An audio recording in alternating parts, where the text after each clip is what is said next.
I just had the honor of going to Robben Island with Michelle and our two daughters this afternoon, and seeing them stand within the walls that once surrounded Nelson Mandela. I knew this was an experience that they would never forget. Mandela's spirit could never be imprisoned because his legacy is here for all to see. And like billions all over the world, I and the American people have drawn strength from the example of this extraordinary leader and the nation that he changed. Nelson Mandela showed us that one man's courage can move the world. And he calls on us to make choices that reflect not our fears, but our hopes.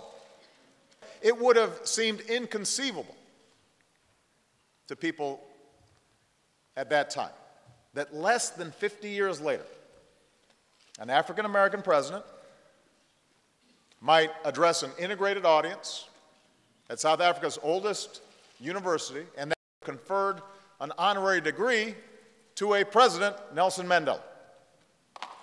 It would have seemed impossible. And Madiba's example extended far beyond that victory. Now, I mentioned yesterday at the town hall, like America's first president, George Washington, he understood that democracy can only endure when it's bigger than just one person. So his willingness to leave power was as profound as his ability to claim power.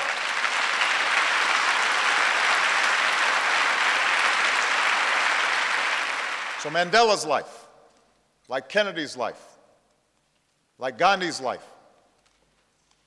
like the life of all those who fought to bring about a new South Africa or a more just America, they stand as a challenge to me, but more importantly, they stand as a challenge to your generation, because they tell you that your voice matters. You've shown us how a prisoner can become a president. You've shown us how bitter adversaries can reconcile.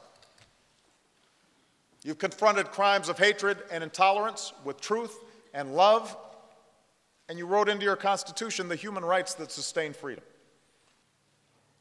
Madiba's words give us a compass in a sea of change. Firm ground amidst swirling currents. Mandela once wrote, "No one is born hating another person because of the color of his skin, or his background, or his religion. People must learn to hate. And if they can learn to hate, they can be taught to love.